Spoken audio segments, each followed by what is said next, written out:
Alright, baby, shoot. The time has come. Baby, shoot. Hey guys, this is Nismo here. I'm bringing you my Magicka Nightblade Transmutation PvP build. I want to be quick with this video because I already tried making it once and it was over 15 minutes. I can't record longer than that. So, let's go ahead and dive into it. Here are the gear sets. I am running dual willpower swords with willpower jewelry. That's one piece. Spell damage on the jewelry. Max Magicka. Sharpen on the weapons. Restore stamina magic damage on the main one. Disease damage on the other one. Disease damage for the healing debuff.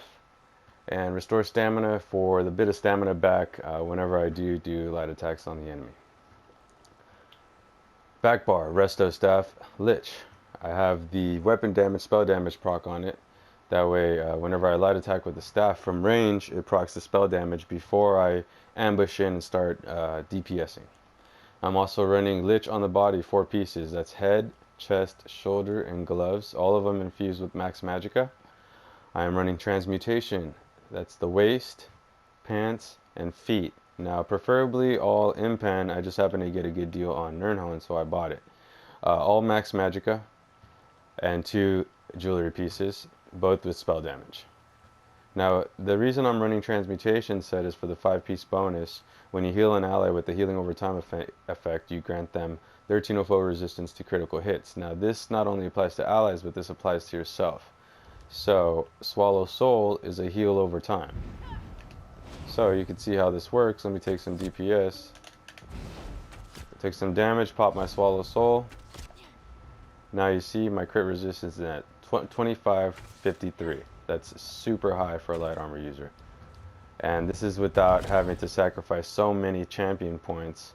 I'm able to get this kind of crit resist, which is really awesome, especially when running Lich, due to the fact that the Lich pieces don't come in Impen. So they're all, most of them are infused, some divines, but either way, they don't come in Impen. So you definitely want to try and get crit resistance some way, and I found that Transmutation was the best for that in terms of personally what I like to use. Now sometimes I swap Transmutation out for Vicious Death, and if I want to go bomb, just keep in mind you're going to be less tanky, you're going to take more heat, but you are definitely in a position to deal a lot of damage. Now this is not the most damaging Nightblade setup, but it is definitely a very efficient one, has great sustain, and is able to put out huge burst DPS if timed properly. It's all about using your abilities at the right time and knowing what to do with them.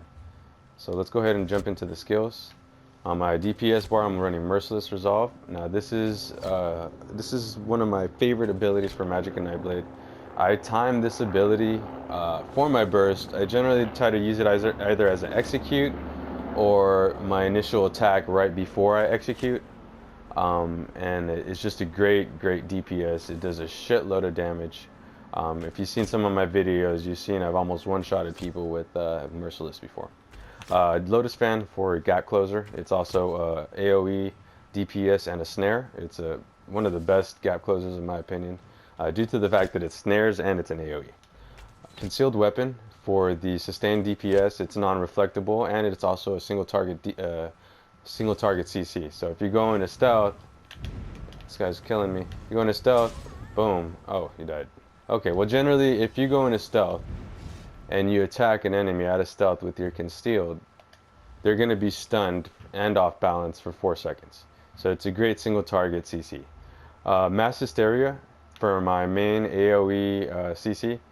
This is great for when you have a lot of heat on you from multiple targets, or whenever you want to jump into a group and just fear them all and then pick a target to DPS, burst DPS real quick. It's just an awesome ability for doing so, and it also causes minor maim, which reduces their damage. Sap Essence for my major sorcery buff, as well as AoE, and I also like to use this ability to pull enemies out of cloak. It's great for that. And, sometimes you have a situation where you're fighting a Nightblade, you just, spam that Sap Essence in the direction that you think they're in, and most likely you're going to pull them out of stealth. Soul Harvest for my ulti on my main bar. If you've seen my videos, is constantly coming back up. It's a huge heavy hitter, especially due to the fact that I'm running the Shadow Stone. Whenever I attack with a Soul Harvest out of stealth, it's just major, major damage. And if you want to see the amount of spell damage you can get on this setup, it's around 3,500 in stealth. We'll wait and proc that when the ads pop back up. Okay? So for my off bar, I'm running Swallow Soul. Now this is used again to proc the Transmutation. As long as you take a bit of damage and you proc the Swallow Soul, it will proc the Transmutation. It also causes minor vitality, which increases the healing you do, which is why I like having it on my Resto bar, so it increases a bit of healing from Healing Ward. And my second ability, Healing Ward, this is my main heal. It's an excellent heal. It's one of the best heals / shield in the game. When you're at low health, it can increase up to 300%, which is just huge, especially considering the fact that healing is so debuffed in PvP. Double Take as one of my buffs for major evasion and speed buff. This is one of my favorite buffs in the game. It gives you movement speed and it gives you 20% chance to dodge, and you also look fucking cool. Next ability, Siphoning Attacks. This ability is super, super important to have up at all times on any Nightblade, in my opinion. But especially on this setup, I like to be in their face. I like to have the ability to dodge roll. I like to have the ability to block. And having this up constantly while weaving attacks gives me higher stamina regeneration on a setup that has none.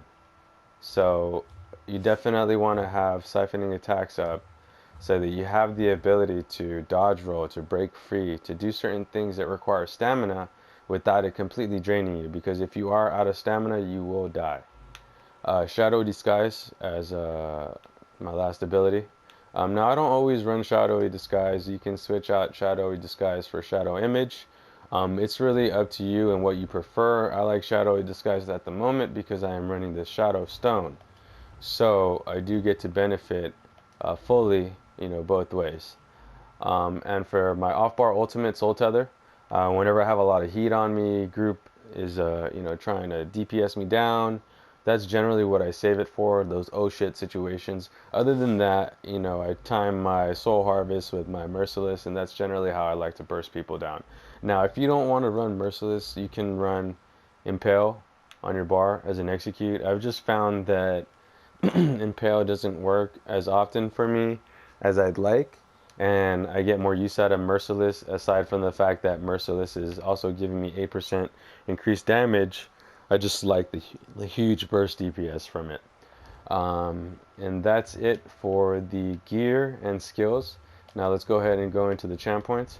I'm running 75 into Magician, 1 into Bash Focus. I'm a Breton, so I like to utilize the cost reduction more. 53 into Arcanist, 10 into Mooncalf. Now this 10 into Mooncalf is really optional. I had 10 additional points to spend. I didn't really need them, so I just went ahead and threw it in there for some extra stamp. And the Magicka Recovery is awesome for increasing the Magicka regen when you proc the Lich. Tumbling, 34, 4 into Shadow Ward, 2 into Blessed, 20 into Elfborn, 47 into Spell Pen, 88 into Elemental Expert. Now I went with this particular setup due to the fact that people are stacking so much Impen nowadays in PvP. I already got the Shadow Stone. I already got the 8%, which should be sufficient in terms of damage. I don't want to exhaust all my champ points in trying to get those high crits, since everybody's trying to gate those high crits.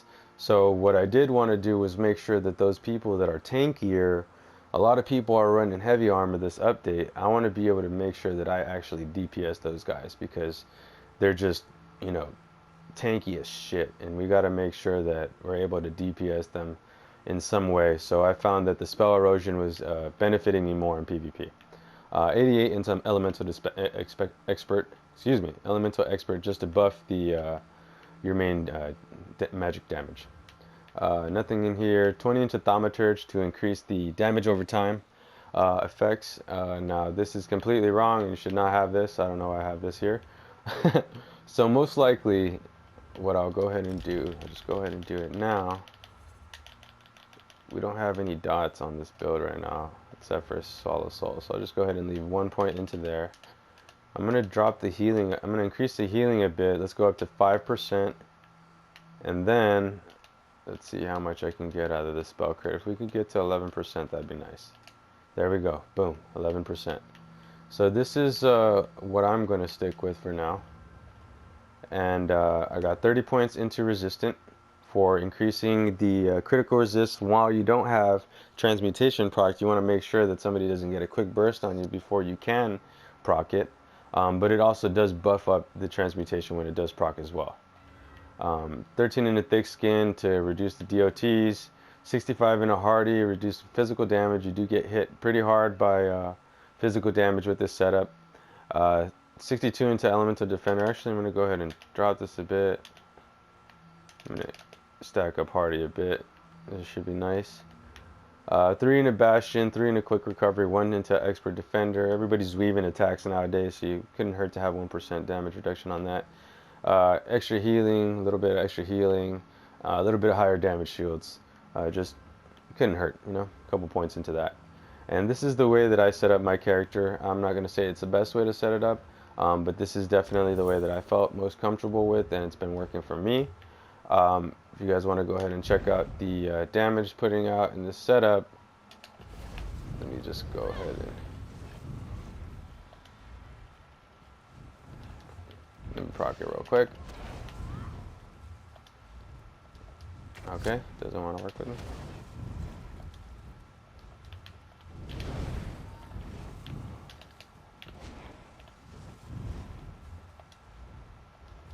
That doesn't make sense.